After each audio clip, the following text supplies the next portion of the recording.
Okay. Calvary greetings and shalom to you all. Praise the living Jesus. Amanya n'eddoboozi omutume Bajimbi Brian Mark okuva mu Gate of Heaven Ministries International, Kanyogoga, Namuwongo, Kampala District, okuva mu parking kadde 1500 okutuuka ku church. So twebaza Mukama olwaleero kubanga ampadde omukisa nate okutunula mu kamera nate okubaweereza era mu area ey'ebirooto. Nebaza Mukama nti ankuumye ne famire yange, tubadde n'okusoomozebwa ndowooza omwezi guno gwonna, tubadde n'obulwadde, mukyala wange abadde n'obukosefukosefu obutali bumu, ate nange kennyini mbadde n'obukosefukosefu n'okutuuka essaawa ya leero. Era vidiyo eya leero ngenda kukwata nyimpiko okusinziira ku za bulijjo, naye Mukama agenda kutuwa omukisa. Kale balamusizaako mwenna mu linnya erya Mukama waffe Kristo Yesu Omunnazaaleesi. Njagala okwebaza Katonda ku lwammwe mwenna abayimirira n'obuweereza obwa Gate of Heaven. So Mukama ayongere okubawa omukisa, naddala abayimirira naffe byenfuna, kubanga obuweereza mu kibuga buyimirizaawo si bwangu. Naye gwe wenna awaayo ekimu eky'ekkumi, awaayo ensigo, oba agula data, Mukama akuwa omukisa mu linnya erya Yesu. Njogera nga Pawulo nti buli lwensaba amanya gammwe nange ngaatula maaso ga Mukama. So obuweereza bwaffe busangibwa Namuwongo Kanyogoga, era kati nga tuli myaka 2, tuweereza ddala myaka 2. Olwaleero kiki njagala okwogerako? Lunaku olwaleero njagala okusomesa ku kye bayita nateera ebirooto, naye nga ku luno ngenda kusomesa ku kye bayita enamba oba numbers mu birooto. So sigenda ku translatinga wabula ngenda ku interpretinga. Ebirooto tebabitranslatinga wabula babinterpretinga. Kyova olaba nkozesa nnyo ekigambo dream interpretation. So okutranslatinga kwe kujja ekintu mu lulimi olumu n'okiteeka mu lulimi olulala, kibayita translation. For instance, Bibles were translated. Nti olwaleero tulina Bayibuli ey'Oluganda naye bakwata bukwasi bigambo byennyini ebiri mu Luzungu ne babizza mu Luganda, kibayita translation. So ebirooto tebabitranslatinga wabula babinterpretinga. Okuinterpretinga kitegeeza kwe kuwa meaning ey'ekintu. So kyengendako era bulijjo kyenkola. So ebirooto bino n'ebintu bye tuinterpretinga oba bye tunyonnyola, bye tutaputa, bye tunyonnyola, amazima njagala obbabuulira nti bingi. Kyova olaba tetudipendinga ku kintu nti wooloota omusota kitegeeza bulimba. Kitegeera omusota kitegeeza bulimba, naye kirina ebirala bingi kye bitegeeza. Kati ekirooto engeri gye kibaddemu, context ekiri mu kirooto kye kikuwa ekirooto kyennyini kye kitegeeza. Kati nze nkuyambako okitegeera. Kyova olaba abamu mbagamba nti bw'osanga nga bwe nnyonnyodde wano ng'ekirooto kyo bwe kiri, weebaze Mukama ofunye okumanya. Then bwe kibanga waliwo ebikyukamu, ngaba nnyo enamba yange ey'essimu njigaba. So jangu ku WhatsApp ombuuze nti ekirooto kyabadde bwe kiti ne bwe kiti, nja kukuddamu mu linnya erya Yesu. So njagala okwogera ku numbers. Numbers zitandikira ku 0 naye numbers nazo bubonero kankiddemu. Numbers nabo bubonero. Mu Luganda tulina mu Luganda bakita atya nukuta va letters ze nukuta. Mu Luzungu numbers, mu Luganda ndowooza era number. Kali numbers nabo bubonero. Numbers nabo bubonero.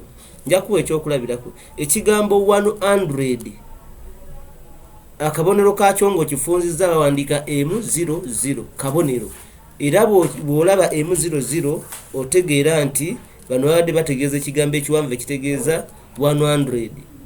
Ekitegeera so kati twagala okuyiga ku namba ezo. Kantandike wendi omwoyo omutukuvu tukwebaza kubanga olwedde oli kutuyigiriza mu linnya erya Yesu. Numbers zitandikira ku 0. Numbers zitandikira ku 0.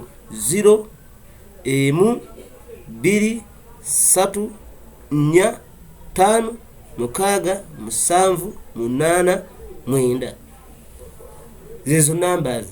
Numbers ziva ku 0 paka 9 kama yebazibwe. Numbers ziva ku 0 kiddamu paka ku 9. Kati okuva ku 9 okweyongerayo yonna ekyo bakiyita repeated numbers.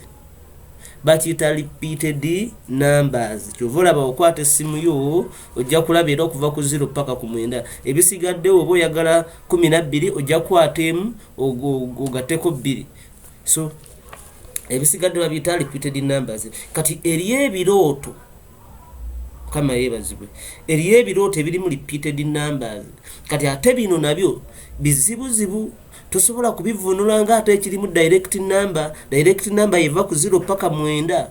Okiraba? Kati then ebirooto ebirimu 10 n'okudda waggulu ezo ziba repeated numbers. Hallelujah. Kati ezo nazo tuyina engeri gye tuzivunula. Hallelujah. For instance nti olose namba 16. Namba 16 etegeeza ki? Era ojja kwata nti m plus 6 equals 7. So kati otegeere nti ekirooto kino namba yakyo 7. Namba 7 etegeeza ki? Mukama kyeyabaddandaga. Ebyo si bye nazze okwogerako naye njagadde kulaga. So eri kibayita repeated numbers. So eriyo n'abalota mm 2 oba 3 oba 4. So okitegeera oba 4 Mukama yebazibwe. So kale njagala kwogera ku numbers. Ngenda tandikira ku 0 paka ku 12 olwaleero. Ngenda tandikira ku 0 paka ku 12. Ogenda kunyumirwa, ogenda kweyagala. Abantu bangi balose ebirooto ne bamugamba gendo osibe nako 12 nazisiba ne bataba kibaawo gendo osibe nako 6. No olunsi Katonda aba alina kyayogera. Enamba zino mwami kugambira ya symbols ezitegeeza ebigambo ebyenjawulo. Kati ne munsi eyo mwoyo ngenda kukulaga mu linnya erya Yesu. Ngenda kutandikira ku namba 0. Bw'olota 0 etegeeza ki mu kirooto oba mu nsi ey'omwoyo? Ekisooka 0 etegeeza nothing. Kale katusooka tugendeko mu kitabu kya Yobu. Manyi kale Yobu 3 yagala bikulu ekitabu kya Yobu 3:3 okuva ku 14. Yobu is the oldest book in the Bible. Yobu 3:14 egambye etya? Egambye kubanga Katonda ayogera omulundi gumu ewaawo emirundi 2 abantu ne bankubadde nga tebassaayo mwoyo mu kirooto mukolesebwa okw'omukiro. Okiraba Katonda ayogera mu kirooto mukolesebwa okw'omukiro. Otulo otungi bwe tukwata abantu nga bambadde kisole nga babongota ku kitanda kama hiyo. Lwaki njagadde okuinterpretinga ku namba zino olwaleero nfunye challenging dream oba nfunye kirooto ndabye nga nina wendi nga nina engatto zibadde za white nnyo, engatto za white naye ng'engatto zino ngenda kulunda, badde ngenda kulunda nti kati mukubanga ngenda okulunda enti ndabye nga sisobola kugenda kulundira mu ngatto zino njeru. okitegeera kati nendaba mu kirooto nga wane wakani nawo butusi zange gambutusi zange zentera okwambala mu sizoni y'enkuba kati nendaba mu nsi ey'omwoyo nga gambutusi zange ziri saidi wali naye nga mulimu gambutusi ez'abantu abalala nga nyingi kati nenkwata gambutusi yange emu kati nendaba ku gambutusi yange nga kuliko size 46 46 kati bwendabye nenjijjayo kati nenoonyera n'endala ebadde nayo muzo era nga nayo njiraba eriko 46 nenzijjayo okujambala ngende ennunda ente kwensimuse neŋŋamba mwoyo mutukuvu kwe kudda engulu neŋŋamba kitegeeza namba zisumbuwa abantu kati gwe tosobola kutegeera 46 kyetegeeza kubanga ogimanyi naye ate nze nkitegedde omwoyo kyabadde ayogera nange so kati naawe njagala kuyambako byotategedde ojja kujja mu dream ojja kujja mu inbox namba yange njigaba then ekirala bwemubanga tumwetaaga gwe wena ali eyo ng'ofuna repeated numbers 3366221100 ebyo so comment ojja commentinga mu kabox kange oba mu comment section wenaaweza abantu 5 nga bafuna obubaka bwe butyo mbakakasa nja kukomawo ne topic eyo wesibaweze nja kuleeta endala okitegedde nja kuleeta topic ate endala kale Bible etugambye nti Mukama ayogera naffe atubikula n'ayogera naffe kale kawutandike 0 etegeeza ki 0 etegeeza ekisooka nothing tewali oba negative kankyogere bwendi omuntu osobola okuloota ddi 0 osobola okubanga olina omukazi oba omusajja gwesa Mukama nago omusajja oyo Mukama omulimu ogwo ngukole Mukama ngende ebweru Mukama nkole kino ng'obuuza Mukama mu kirooto ne weebaka ng'omaze osaba n'oloota 0 oba n'oloota omukazi ng'esaati eriko 0 enene oba n'oloota omusajja ng'esaati eriko 0 nene oba n'oloota 0 ng'eri ku kipande ekinene ng'akabonero nti eggulu likugamba nti ono si ye muntu omutuufu ono si muntu mutuufu ekitegeera wangi ndi si muntu mutuufu abalala Mukama akole kino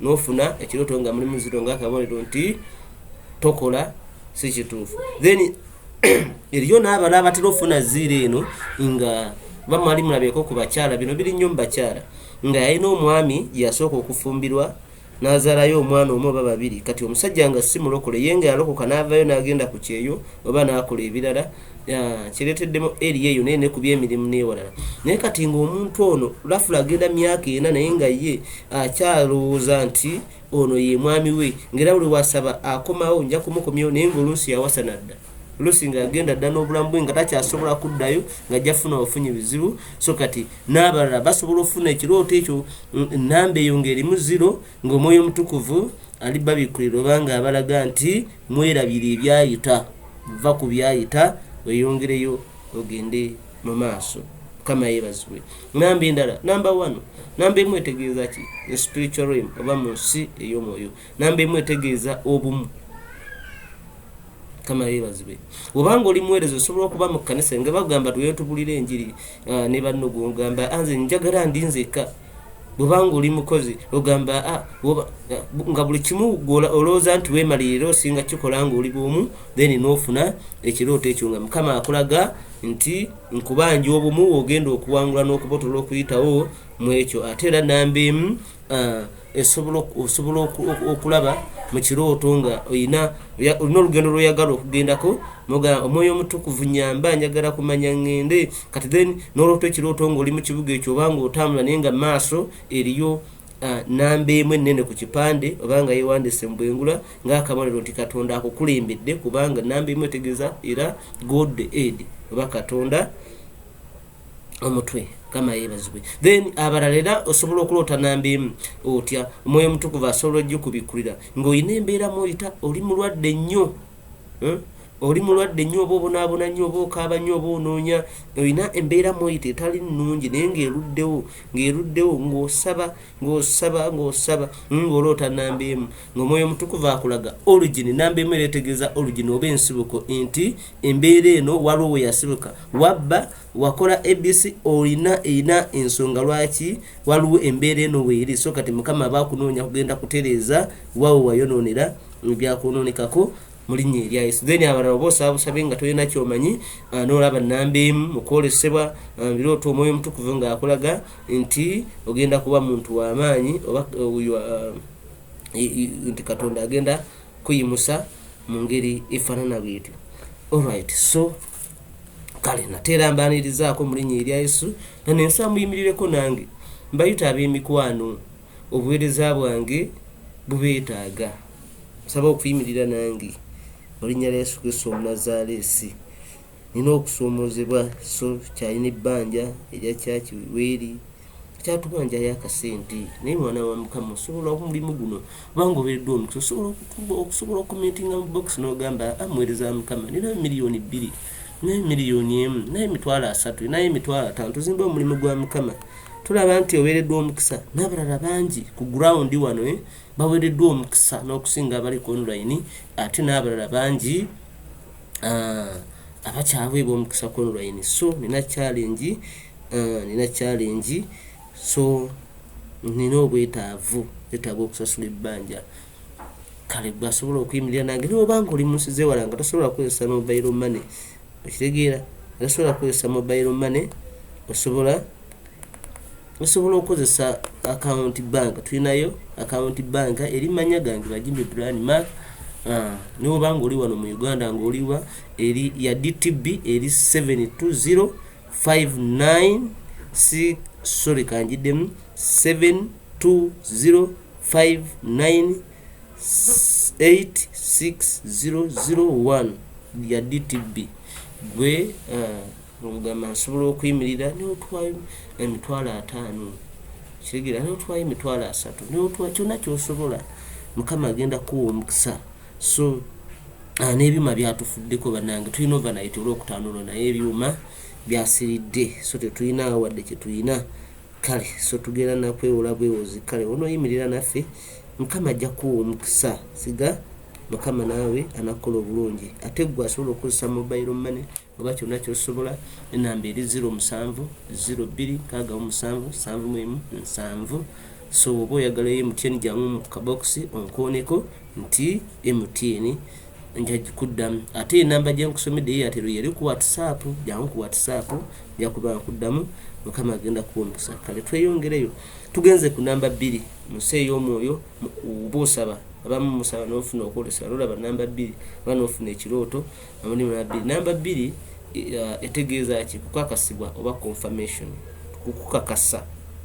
Hello, kukukakasa. For instance osobola okubanga oli mu kusaba Mukama omulimu guno onompa omukisa, Mukama ngende mu ggwanga lino, Mukama ono ye mukyala wange, Mukama ono ye mwami wange, Mukama buno bwe buweereza bwe nina okuweerezaamu, Mukama ekino kye nteekeddwa okukola. Then ofuna ekirooto noloota nga bakuwadde amenva 2, noloota nga bakuwadde engoye 2. So namba 2 is sign of confirmation nti okkiriziddwa kyekyo kituufu, genda nakyo. Ate namba 2 etegeeza agreement kwekukanya mu Luganda. Bible yogeramu Amos 3:3 nti ababiri basobola okutambula abulanga batabaganye, can two walk together unless they are agreed. So era namba 2 etegeeza covenant oba endagaano ate n'omujulirwa. Kitegedde ezaako okudduka obudde buntwala. Then namba 3 etegeeza God the Father, the Son and the Holy Spirit, Trinity. Era otunulira omuntu is made out of 3 parts, kangambe parts: omwoyo, emmeeme n'omubiri. So naye ali mu busatu. So namba 3 etegeeza Katonda mu busatu, ate etegeeza revival oba okuzibwa obujja. Obanga otera nnyo okugiroota Mukama aba akulaga agenda kuzza bujja mu ekyo ky'oli okukaba bagenda ku revivinga. Then namba 4 etegeeza balance east, west, north, south. So balance oba ngambi ntya mu Luganda balance Luganda akiyita ntya ankirekeyo bwe ntyo oba accuracy. Namba 4 2 emirundi 2 ofuna 4 4 divide by 2 ofuna 2. Namba 4 eretegeeza accuracy mu Luganda ekiretegeeza obuyinza authority oba total control. So kati bw'obanga ofuna 4 mukolesa mu birooto Mukama aba akulaga ngenda kuwa balance oba oli mufumbo nti amakago ngenda financially ngenda kukolako ne mu bino ne side eno oba oli muweereza kyekimu ne oba oli ku mulimu. So it's a good number mu linnya erya Yesu. Namba 5 etegeeza kisa grace. Rifina grace ekisa kya Katonda ogirooto oba ofuna okwesula kwayo etegeeza grace oba obulokozi kubeera ekisa tukifuna obulokozi twafuna lwa kisa kyokka. Ate namba 5 ena side endala gye bayita okufa era esobola okutegeeza negative part yayo okufa. Bible yogera mu kitabo kya Genesis 5 Genesis 5 lunyiri olwokutaano ennaku zonna eza Adamu ze yamala ne ziba emyaka 930 n'afa. So namba eno era esobola okutegeeza okufa. Kati gwe nnyini kirooto olina okugitegeera aba n'okunoonya okumanya okusingawo. Then tulinawo kye bayita namba 6. Namba 6 etegeeza muntu man kubanga ku lunaku ensolo ku lunaku olw'omukaaga n'omuntu Katonda bwe yazitondera. Kyovala Bible mu Revelation 13 13 kale tubikule Revelation 13:18 oba kankubireko wano 13:18 nti awo we wali amagezi alina okutegeera abalirire omuwendo gw'ensolo kubanga gwe muwendo gw'omuntu. Omuwendo gw'ensolo gwe muwendo gw'omuntu. Ensolo n'omuntu batondebwa ku lunaku lumu era mu nsi ey'omwoyo omuwendo gwabwe gwe gumu oba ennamba yaabwe n'omuwendo gwayo 666 333 ekitegeera. So 666 sorry 666. So that is it. The number 7 namba 7 is a prophetic number. Namba ya bunabi nungi nyetegeeza okuwummula. Katonda yamala okukola mu nnaku 6 ku lw'omusanvu n'awummula. Bw'obanga ogiroota kaba kabonero akakulaga nti Katonda agenda kuwa ekiwummulo mu ekyo ky'oli okugobako oba kyonoonya mu linnya lya Yesu Kristo Omunnazaaleesi. Era etegeeza completion nti olutalo luwedde kubanga Katonda lwe yamaliriza okukola ebyo nti okusoomozebwa mu ngeri emu oba endala kuwedde. Then tulina 8 bwe tuva mu kuwummula nga tumaze okuwummula tuddamu ne tukola buto. Kati namba 8 etegeeza beginning oba entandikwa oba okuddamu obuto okudda obujja. So olwota 8 oba ofuna okozesa 8 Mukama aba akulaga agenda kuzza bujakasi kyakakalusa gira n'enzige byafisaawo. So bagenda kuyimusa buto ate mu kisa oluvannyuma lw'okumukaabira. Era bwe tusoma mu kitabo kya Genesis 7 Genesis 7 yetugamba bwati bwayogera. Genesis 7:13 agamba nti omu ku bakadde n'addamu n'aŋŋamba nokubikulira. Genesis 7:13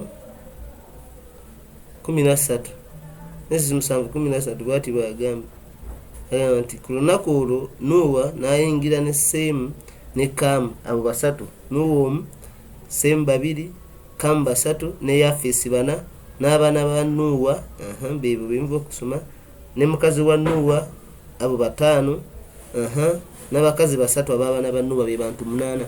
Kyovola bangambye the new beginning also kubanga Mukama yatandika ensi n'abantu 8 oluvannyuma lw'amataba. So number 8 the number of new beginning in Jesus' mighty name.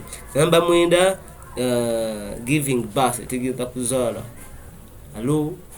Namba 9 etegeeza okuzaala si okw'omubiri wabula okuzaala okw'omwoyo.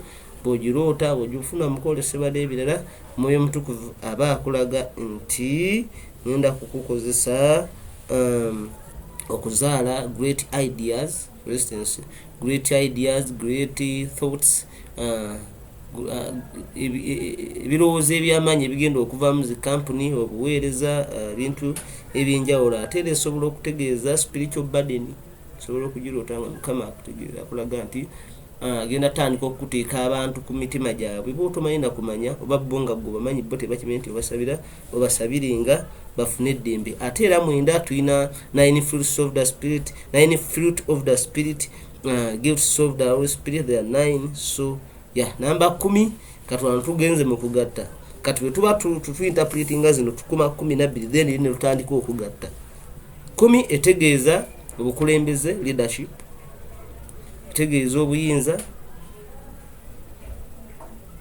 era Mukama aba akulaga agenda kuteeka ku front line, oba agenda kukuuma, oba agenda kuteeka abantu oba ebintu wansiiwo mu linnya erya Yesu. 11 open gates, enzigi enzigule. Then abanabbi abasinga they interpret it as spiritual awakening, oba okugolokosa omwoyo mu ngeri endala. Then tulina number 12. Number 12 is not very common. Number 12 is not very common. Era abagiroota be bayita ba chosen ones. Era obanga oli wano ng'otera ogiroota mpanikira ku mukono, the chosen ones. So number 12, memories. What are memories? Okay. Memories. Number 12, tulinayo 12 tribes, tulinayo 12 apostles and stuff. So it's not very common. Number 12. Olwaleero njagala kukoma mu linnya erya Yesu, omwana wa Katonda omulamu. Kati kankusabire omuyinza w'ebintu byonna, nkwebaza olw'ekibiina ekimpuliriza eri abangoberedde awo okuyiga n'okumanya. Kama twetaaga obugabirizi, omwoyo omutukuvu buli gw'onoowa kiteeka ku mutima okuyimirira naffe okumalayo ebbanja lye babanja ennyumba yo, taata n'okutuyamba muggula ebyuma, muwe okumanya n'okutegeera nga ye wakumpa, muwe n'okubikkulirwa mu linnya erya Yesu. Ebale Mukama kubanga olidde okusaba kwange. Amen and amen. N'abawuliriza bonna n'abagoberera n'abasharinga awo omukisa omunene.